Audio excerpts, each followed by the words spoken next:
Bismillahirrahmanirrahim. Assalamualaikum warahmatullahi wabarakatuh.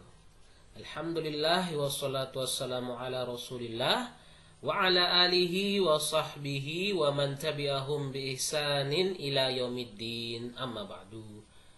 Anak-anakku semua yang soleh, kelas 6, yang qadarullah masih belum bisa bergabung dalam pembelajaran PTM di kelas, walaupun dalam keadaan online atau pembelajaran jarak jauh, semoga Anda semua tetap semangat belajar ya.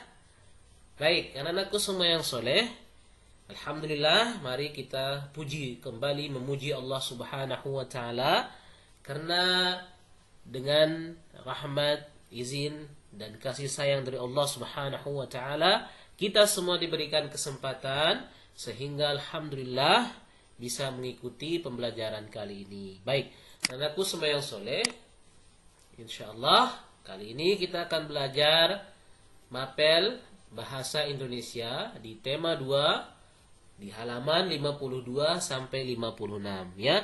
Apa materinya? Yakni tentang menyajikan informasi penting. Jadi, sebelum kita ke materinya, kita harus tahu dulu apa tujuan pembelajaran kita. Tentu dengan izin Allah Subhanahu wa Ta'ala, kemudian nanti melalui diskusi atau melalui pembelajaran ini, Anda semua yang soleh akan mampu menyajikan informasi penting, bacaan dalam bentuk peta pikiran. Ya, intinya pada pembelajaran tema 2 ini adalah lanjutan dari tema 1 sebelumnya. Ya, masih inti atau pokok utama pembahasannya adalah tentang gagasan pokok. Ya, tentang apa? Gagasan pokok. Maka dari itu, dalam menyajikan informasi penting ini, kita harus tahu atau harus bisa mencari yang namanya gagasan pokok. Ya, alhamdulillah ini sudah kita bahas di tema 1 di pertemuan sebelumnya. Ya, Ustadz ulangi lagi ya. Sedikit Ustadz ulangi tentang gagasan pokok. Gagasan pokok itu diperoleh atau dapat ditemukan dari kalimat utama. Dan kalimat utama itu ada di awal paragraf, ada di akhir paragraf, dan ada di semua paragraf itu atau semua kalimat itu mencakup gagasan pokok. Nah, ini kita harus tahu dulu ciri-cirinya ya. Kalau dia berada di akhir, maka ini adalah ciri yang paling mudah kita dapat amati. Kalau dia di akhir, maka ciri-cirinya adalah terdapat kata-kata atau kalimat 1, oleh karena itu, ya. 2, sehingga.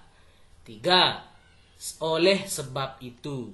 Dan yang terakhir, jadi. Nah, inilah 4 kata yang menjadi ciri bahwa kalimat utama itu berada di akhir paragraf. Ini sudah kita bahas sebelumnya di pertemuan tema 1. Ustadz sedikit mengulang sehingga ingatan kita kembali lagi, ya. Yang kedua, kalimat utama itu ada di awal paragraf. Cirinya adalah jika di awal paragraf itu menjelaskan tentang ya kalimat penjelas setelahnya. Ya, misalkan buah kedondong banyak manfaatnya. Buah kedondong memiliki berbagai manfaat. Titik misalkan. Dan dilanjutkan lagi tentang penjelasan apa sih manfaat-manfaat dari buah kedondong. Nah, seperti itu. Maka itu kalimat utama berada di awal paragraf atau awal kalimatnya. Dan terakhir kalimat utama ada di semua kalimatnya. Nah, ini harus bisa dipahami. Nah, setelah kita bisa memahami atau menemukan kalimat utama tadi, maka kita bisa menentukan gagasan pokok itu dalam setiap paragraf itu dengan 4 cara yang dapat kita lakukan. Yang pertama, mengambil langsung. Yang kedua, mengurangi kata dalam kalimat utama. Yang ketiga, membalik atau menyimpulkan kalimat utama. Dan yang keempat, menyimpulkan isi paragraf. Ya, contoh pertama. Nah, Ustadz punya paragraf di sini. Kita baca sama-sama ya. Buah kedondong memiliki berbagai manfaat. Buah ini bisa dijadikan bahan rujak yang lezat. Buah ini juga bisa dijadikan bahan manisan. Buah yang rasanya masam ini juga bisa dijadikan obat batuk dengan cara makan daging buahnya yang sudah dicolek atau dilumuri kecap. Nah, inilah paragrafnya. Nah, kira-kira Kalimat utamanya berada di awal, di akhir, atau di semua kalimat? Nah, ayo siapa yang bisa bantu menjawab? Barakallahu fiik. Ada di awal ya. Ada di awal. Nih, buah kedondong memiliki berbagai manfaat. Kenapa? Karena kita lihat kalimat setelahnya ini menjelaskan tentang manfaat dari buah kedondong. Ya, kita lihat. Nah, cara pertama tadi mengambil langsung dari kalimat utama. Sehingga kalimat utamanya adalah buah kedondong memiliki berbagai manfaat. Dan ide pokoknya atau gagasan pokoknya sama dengan kalimat utama. Buah kedondong memiliki berbagai manfaat. Lalu yang kedua, mengurangi kata dalam kalimat utama. Nah, kita sudah tahu kalimat utamanya, ya kita kurangi. Misalkan, buah kedondong memiliki berbagai manfaat. Kita kurangi, kedondong memiliki berbagai manfaat. Boleh. Dan itu pun betul, insyaallah ya. Yang ketiga, membalik atau menyimpulkan kalimat utama. Kalimat utamanya tadi apa? Ini buah kedondong memiliki berbagai manfaat. Lalu ide pokoknya apa? 1. Manfaat buah kedondong, bisa. Manfaat berbagai buah kedondong, bisa. Kegunaan buah kedondong, khasiat buah kedondong, maka bisa. Itu semua adalah ya, kita menyimpulkan atau membalik dari kalimat utama yang ada ya. Dan yang keempat adalah kita gunakan menentukan ide pokok itu apabila kalimat utamanya kurang mewakili dari isi satu paragraf ya. Kita dengan cara memberi kesimpulan yang tepat ya. Misalkan ada beberapa contoh paragraf ya, yang mewakili dari ya isi dari paragraf itu ya. Nah, selanjutnya kita akan menyajikan informasi penting dengan cara mengajukan pertanyaan. Nah, di halaman bukunya di sana ada bacaan berjudul Bunga Teratai. Ya, bisa dibaca nanti ya. Lalu kita akan menemukan informasi penting dari mengajukan pertanyaan-pertanyaan. Ya, masih ingat enggak apa kalimat atau kata-kata tanya? Nah, ini dia beberapa, ada apa, ya, mengapa, siapa, bagaimana, kapan, di mana, atau disingkat dengan istilah apa? Ya, ahsanta, adik Simba ya. Apa, di mana, kapan, siapa, mengapa, dan bagaimana. Ya, sehingga kita bisa membuat kalimat tanya seperti yang tertera di layarnya masing-masing. Misalkan apa? Apa nama bagian tubuh teratai yang menjalar? Nah, ini kita sesuaikan pertanyaan ini dengan apa yang ada di bacaan tadi.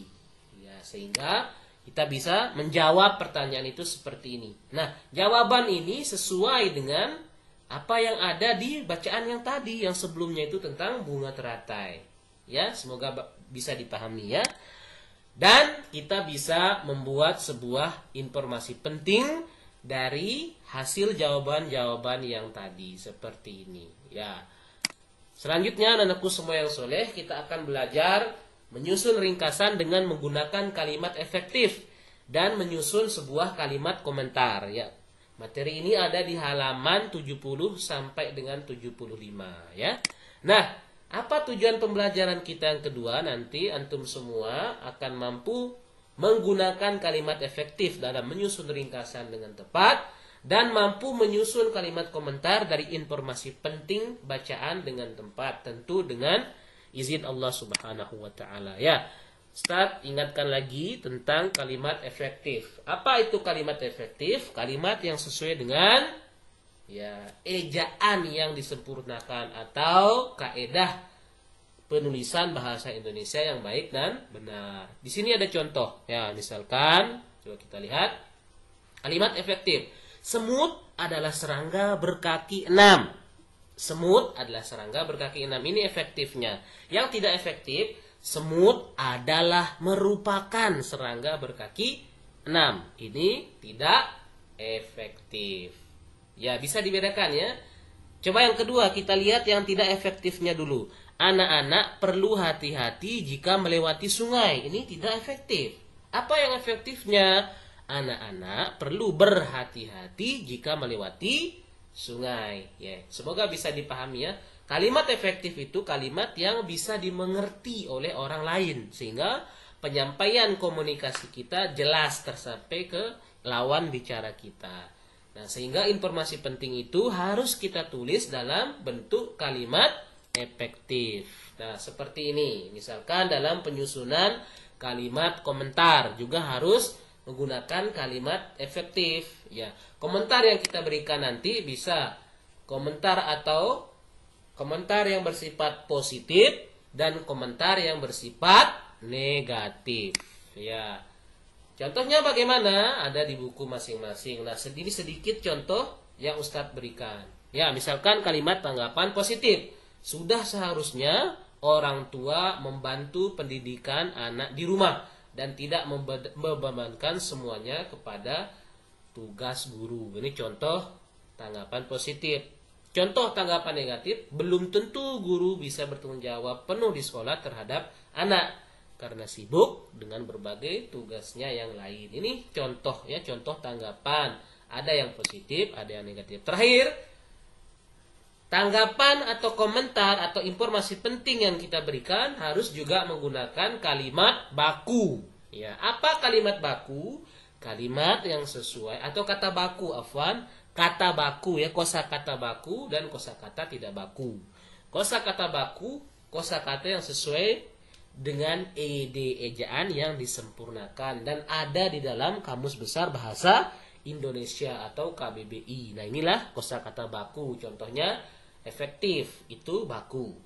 Yang tidak bakunya efektif pakai huruf V. Nah, dan seterusnya. Nanti bisa dibaca di bukunya masing-masing. Ya, anakku yang soleh, semoga Allah Subhanahu wa taala meridhoi pertemuan kita kali ini.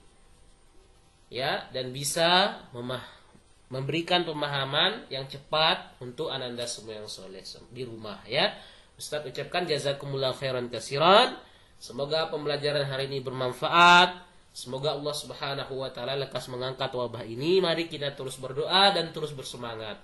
Kita tutup dengan membaca doa kafaratul majlis. Subhanakallahumma bihamdika asyhadu an la ilaha illa anta astaghfiruka wa atubu ilaik. Assalamualaikum warahmatullahi wabarakatuh.